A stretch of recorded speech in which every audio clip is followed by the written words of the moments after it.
Hey guys, it's me Kanchana Muthu Arachchi from Everest English Academy. අද පාඩමෙන් මම කතා කරන්නේ සල්ලි ගැන. හරිම interesting topic එකක්. As always, if you stick with this video, you're gonna learn a hell of a lot. Let's get started. මුලින්ම මම ඔයගලන්ට උගන්වන වචනේ තමයි on the house. On the house කියලා කියන්නේ ගයක් උඩ කියන එක එහෙම නෙමෙයි. Right, okay? ඉතින් ඔයාගේ යාළුවයි නැත්තම් ඔයා රෙස්ටුරන්ට් එකකට හරි පබ් එකකට යනවා. ගිහලා මොකක් හරි beverage එකක් නැත්තම් එහෙම නැත්තම් meal එකක් order කරනවා. ඒක ඔයාලට නිකන් හම්බෙන්නේ. ඔයාලට සල්ලි ගන්න වෙන්නේ නැහැ. ඒක ඕකට තමයි on the house කියලා කියන්නේ. Free of charge කියලා කියන්නේ. Right? බලන්න මම මේ දෙන සරල example එක දිහා. බාතිය සහ නුවන් යනවා pub එකට. ගිහලා whiskey shot එකකුයි rum shot එකකුයි order කරනවා. මේ දෙන්න මේක බීල වෙලා waiter ට කියනවා bill එක ගේන්න කියලා. waiter කියනවා "Oh sir, it's on the house." "Oh, it's on the house. Thank you very much." "Ah sir, ඒක ඔයාලට අපේ ගානේ නිකන් දුන්නේ." ඇත්තද නිකන්ද? "Thank you very much." It's okay. It's on the house. Oh, it's on the house. Really? Order. The drinks are on the house. Drinks are on the house! ඕක තමයි ඔකේ තේරුම. right? මම තව examples ටිකක් දෙන්නම්. සියලුම බීම ටික අපිට නිකන් හම්බුනේ. All the drinks were on the house. අයිතිකරු දැනගෙන හිටියා engagement එක ගැන. ඒක නිසා එයාගේ ගානේ champagnes ටික නිකන් දුන්නා. The owner knew about the engagement, so he gave champagne on the house. ඊළඟ වචනේ go Dutch. go Dutch කියලා කියන්නේ ඔයාගේ යාළුවෝ ටිකයි රෙස්ටුරන්ට් එකකට හරි පබ් එකට යනවා. මොකක් හරි beverage එකක් meal එකක් order කරනවා. ඒ ටික කනවා, බොනවා. ඊට පස්සේ එන බිල දිනනවානේ. ඒ බිල ඔයා එක්කෙනෙක්ට ගෙවන්න ඉඩ තියන්නේ නැහැ. බිල සමසමව ගෙවනවා. ඕක තමයි go Dutch කියලා කියන්නේ. දැන් උදාහරණයක් හැටියට ඔයා රෑ කැමරට කියලා බිල බෙදාගත්තා නම් when Dutch on dinner, when Dutch on lunch, when Dutch on breakfast, like that. Let me give you some examples so that you can understand really what I'm telling. Right, okay? Tell you what, we'll go Dutch. I'd rather go Dutch.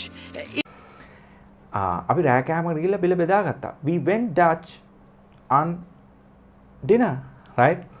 එයාට ඕනේ වුණා සම්පූර්ණයෙන්ම බිල ගෙවන්න. නමුත් මම ඒකට විරුද්ධ වුණා. පස්සේ අපි අන්තිමේදී සමසමව බිල බෙදාගත්තා. He wanted to pay the total bill, but I objected it. Later we went Dutch. අපි තව examples ටිකක් කතා කරමු. right? බාතිය සහ චාමිනී මෙතන coffee එකක් බොනවා. එතකොට coffee එක බිල්ලා බාතිය bill එක ගෙවන්න හදනවා. චාමිනී යනවා අපි බිල බෙදාගමුද? Shall we go Dutch? right? මම ඔයාගෙන් අහනවා. මොකද කියන්නේ අද රෑ කෑමට අපි එළියට යමුද? අපි දෙන්න බිල බෙදාගමු. What do you say? Shall we go out for dinner? We'll go Dutch. Right? Like that. We'll go Dutch. හරි. ඊළඟ වචනේ tight. tight කියන වචනේ ඔයා දන්නේ හිරයි තදයි කියන එක. නමුත් මේක මුදල් වලට apply කරපුවාම ඒකේ අදහස වෙන්නේ සීමිත මුදලක් කියන එක. right, okay? බලන්න මම මේ දෙන ලස්සන example එක. family එකක් ඉන්නවා. පෙරේරා මහත්මයා සහ පෙරේරා මහත්මිය. මේ දෙන්නට ළමයි 3 දෙනෙක් ඉන්නවා. ඉතින් මේ දෙන්න මේ ළමයි 3 දෙනාම බලාගන්නේ පෙරේරා මහත්මයාගේ පුංචි පඩියෙන්. ඉතින් මේගොල්ලන්ට සල්ලි ගෙන එක හරිම සීමිතයි. ඉතින් මම ඕක ඉංග්‍රීසි වලින් කියන්නේ මෙන්න මෙහෙමයි. Mr. and Mrs. Pereira are raising 3 kids on one small salary. So money is tight for them. Right? Okay? If money is so tight, why not have Jake move in with you? There's also the entry fee. Money's tight. Oh boy, money is gonna be so tight. But unfortunately, money is tight right now. Is money that tight? අපි කට්ටිය trip එකක් යන්න කැන්ඩි. බොහොම සීමිත මුදල් ප්‍රමාණයක් කියන්නේ. ඕක මම ඉංග්‍රීසි වලින් කියන්නේ මෙන්න මෙහෙමයි. We are going to Candy on a tight budget. We are on a very tight budget. චාමිනී වෙනදාට රුපියල් 20000ක් වියදම් කරනවා අවුරුද්දට ඇඳුම් ගන්න. හැබැයි දැන් එයාගේ අතේ 5000යි තියෙන්නේ. ඒතකොට එයාට බොහොම සීමිත මුදල් ප්‍රමාණයක් තියෙන්නේ ඇඳුම් අරගන්න. Chamini is on a tight budget for clothes. Right? හරි. ඔන්න ඔහොම තමයි tight කියන වචනේ භාවිතා කරන්නේ. Right? Okay? හරි. අර අපි සිංහලෙන් කියන්නේ මේ දවස්වල සල්ලි ටිකක් හරි කරදරයි කියලා. ඉතින් ඕක අපි ඉංග්‍රීසි වලින් කියන්නේ මෙන්න මෙහෙමයි. Financially things are a little bit tight these days. It's just that things have been a little tight financially. It'll still be pretty financially tight. right. ඔයාලා මේක පුද්ගලයෙකුට apply කරන්නත් පුළුවන්. tight person. tight person කියලා කියන්නේ එයා සල්ලි වලට හරි ලෝභයි. වියදම් කරන්න කැමති නැහැ. right? සල්ලි වියදම් කරන්නේ නැහැ කොහොමද? right, okay? මේ බලන්න මේ examples ටික දිහා. බාතිය අදිමදි කරා. එහෙම නැත්නම් ලෝභ වුණා ටැක්සි එකකට ගෙවන්න. ඒක නිසා අපිට ඇවිදන් යන්න වුණා. Bhatia was too tight to pay for a taxi. Because of that, we had to walk. Right? Don't be such a tight ass. God, you're a tight ass. මං අහනවා වාගේ මෙන්න මෙහෙමයි. බාතිය මොනවද වාගේ බර්ත්ඩේ එකට ගෙනල්ලා දුන්නේ? ඔයා කියන මොකුත් නැහැ. මිනිහා හරි ලෝභයිනේ. ඔය ඉංග්‍රීසි ඕක මං ඉංග්‍රීසි වලින් අහන්නේ මෙන්න මෙහෙමයි. What did Bhatia get you for the birthday? Oh, nothing. He's really tight, don't you know? He just came to the party, drank all the beverages and just ducked out. It means that මාරු වෙලා ගියා. Right? Okay? හරි. ඊළඟ වචනේ තමයි මම ඔයාලට උගන්වන well off. well off කියලා කියන්නේ හොඳට සල්ලි තියනවා. හොඳට සල්ලි භාගෙ තියනවා කියලා කියන්නේ ඔන්න ඔක තමයි well off කියලා කියන්නේ. මම ලස්සන examples ටිකක් දෙන්නම්. Extremely well off people. Am I well off? Absolutely. Dad, he's real well off. He's a barrister, very well off. ඒ පවුලට නම් හොඳට සල්ලි භාගෙ තියනවා. That family is really well off. ඒ පැත්ත හොඳට සල්ලි භාගෙ තියෙන පැත්තන්නේ. That area is really well off. Columbus 7 is a well off area. හොඳට සල්ලි භාගෙ තියෙන පවුල ළමයි children from well off families. ඇයි හැදුනේ වැඩුනේ හොඳට සල්ලි භාගෙ තියෙන පැත්තක. She grew up in a well off area. මම වැඩ කරන්නේ බැංකුවක. ඉතින් මගේ සියලුම කස්ටමර්ස්ලා වගේ හොඳට සල්ලි භාගෙ තියෙන කට්ටිය. I work in a bank. So almost my all the customers are really well off. Right. ඊළඟ තමයි loaded. Now loaded කියන එක is a bit informal, but then again you can use it in your day-to-day conversation. No big deal. Okay. මේක informal වුණාට ඔයාලට conversation වල apply කරන්න පුළුවන්. Right. Okay. Loaded කියලා කියන්නේ හොඳට සල්ලි තියනවා කියන එක. This guy, he's loaded. Some oil sheik, and he is loaded. She loves me like a father. Also, she's loaded. Well, did your husband get loaded making turds disappear? Okay. එයාට හොඳට සල්ලි තියනවා. He is really loaded. බාතිය චාමිනීට ආදරය කරේ වෙන මොකුත් හින්දා නෙමෙයි. එයාට හොඳට සල්ලි තියෙන හින්දා. බාතිය loved Chamini not because of anything. She is loaded. The important thing is they're loaded. His family's loaded. That's Johnson, he's loaded. එයාට සල්ලි ගෙවන්න දෙන්න. එයාට බිල් එක ගෙවන්න දෙන්න. එයාට සල්ලි තියෙනවා. Let her pay. She is loaded. Right, okay? Right. ඒ වගේම තමයි. ඔයාට හොඳට සල්ලි තියෙනවා නම් ඔයාට මෙහෙම භාවිත කරන්න පුළුවන්. Made of money. මේක ඔයාලට පොසිටිව් විදිහට භාවිතා කරන්නත් පුළුවන් නෙගටිව් විදිහට භාවිතා කරන්නත් පුළුවන් මම පොසිටිව් විදිහට එක්සැම්පල්ස් ටිකක් දීලා නෙගටිව් විදිහට එක්සැම්පල්ස් ටිකක් දෙන්නම් right okay made of money right okay එයා එලවන්නේ BMW කාර් එකක් ඒකින්ද එයාට හොඳට සල්ලි තියෙනවා he drives a BMW car so he is really made of money my uncle is really made of money he has 2 sports cars මම දන්නේ එයාගේ ජොබ් එක මොකක්ද කියන්නේ හැබැයි එයාට හොඳට සල්ලි තියෙනවා I don't know what his job but he is really made of money right okay හරි ඊළඟ වචනේ දැන් මං කියන්නේ ඔක නෙගටිව් විදිහට භාවිත කරන්න බලන කියලා not made of money ඒ කියන්නේ මම ගාව එහෙම සල්ලියක් නැහැ I'm not made of money. You think I'm made of money?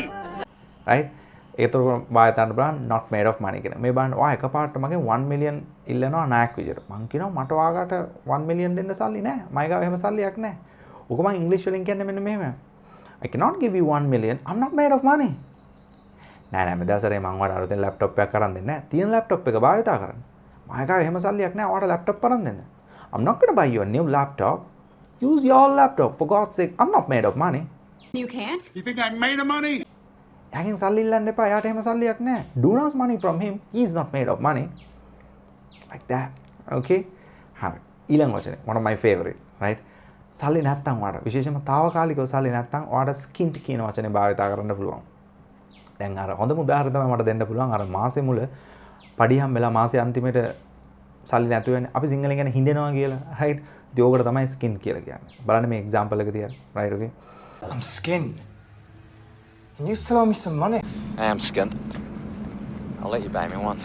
In the sitting room, totally skint and you face. මේ වෙලාවේ නම් මම පොඩ්ඩක් ඉඳලා ඉන්නේ. I'm bit skint now. ඔයාලට මේක ලස්සන කරනවා. මම හොඳටම ඉඳලා ඉන්නේ. I'm totally skint now. I'm absolutely skint now. මම පොඩ්ඩක් ඉඳලා ඉන්න මට නායක දෙන්න පුළුවන්ද? I'm bit skint now. Can you lend me 10,000 rupees? අපි තව examples ටිකක් කතා කරමු. මාසෙ මුල හැමදාම මට පඩි හම්බ වෙනවා. ඒ වුණාට මාසෙ අන්තිමට මට මාව හිඳිලා. Okay, right? I get paid every beginning of the month, but end of the month I am skinned. කොච්චර සල්ලි නැති වුණත් මම මාසෙ අන්තිමට මගේ බිල් ටික නම් ගෙවනවා. No matter how skint I am, I make sure to pay my monthly bills. Right. ඊළඟ එක තමයි broke. Broke කියලා කියන්නේ ඔයාලට සල්ලි නැහැ. I'm broke, he's broke, you're broke, like that. Okay? You are broke. I really am broke. They're broke. I am so excited. You're totally broke. ඒ උතනින් එහාට ගිහලා ඔයාලට ලස්සන කරන්න බලන් අර අතේ පිච්චියක් නැහැ කියලා කියන්නේ. ඒතර ඕකට කියන්න බෑ flat broke. Right, okay? මේ බලන්න මේ examples ටික තියා. Wouldn't they be flat broke, my darling? The divorce was going to leave him flat broke. I need this story. I'm flat broke. How are you flat broke? I'm absolutely flat broke. I mean, flat broke. I'm flat broke, but I don't care. I was flat broke. අනික අවුරුදු වගේ නෙමෙයි මේ අවුරුද්දේ මට නිවාඩුවක් ගත කරන්න බැරි වෙයි. මොකද මගේ අතේ පිච්චියක්වත් නැති නිසා. Unlike other years, I can't afford to go on holiday because I am flat broke. මුගක් ව්‍යාපාර වලට සල්ලි නැතුව ගියා අසංගත තත්ත්වය නිසා. Many businesses went broke because of the pandemic situation. බණ්ඩ හරි ලස්සනට ඔයාලට මේව apply කරන්න පුළුවන්. ඔයත් කැමති නම් මේ වගේ ලස්සනට ඉංග්‍රීසි කතා කරන්න මට ඔයගලන්ට උදව් කරන්න පුළුවන්. කතා කරන්න මේ නම්බරෙට 071 72 72 619. Alright guys, thank you very much for watching this video and don't forget to subscribe my YouTube channel English with Kanjana. Hope to see you with another video. බය නැතුව ඉංග්‍රීසි කතා කරන්න සැහැල්ලුවෙන් ඉගෙන ගන්න නොවරදිනම මග කියන හරිම තැන මෙන්න Spoken English and IELTS ප්‍රවීණ ඉංග්‍රීසි දේශක කාංචන මුතුආරච්චි වයස භේදයකින් තොරව සහභාගී විය හැකි වෘත්තිකයන් වෙනුවෙන්ම සැකසූ සුවිශිෂ්ට පාඨමාලාවට ඔබත් සම්බන්ධ වන්න. වෛද්‍ය, ඉංජිනේරු, නීතිඥ, ධනකාධිකාරී, හෝටල්, බැංකු සහ මෙවැනි ඕනෑම ක්ෂේත්‍රයක වෘත්තිකයන් සඳහා සැකසූ සුවිශිෂ්ට පාඨමාලාව Spoken English and IELTS මෙහෙයවීම ප්‍රවීණ ඉංග්‍රීසි දේශක කාංචන මුතුආරච්චි. ගණේමුල්ල, කඳාන, වත්තල, ජාඇල ප්‍රදේශවල පැවැත්වෙන කණ්ඩායම් පන්ති සහ ඔන්ලයින් පන්තිවලට සම්බන්ධ වෙන්න දැන්ම අමතන්න 071 72 72 619 Spoken English and IELTS ප්‍රවීණ ඉංග්‍රීසි දේශක කාංචන මුතුආරච්චි. මේ ඔබේ ජීවිත කතාව වෙනස් කරන ඉංග්‍රීසි පන්තිය.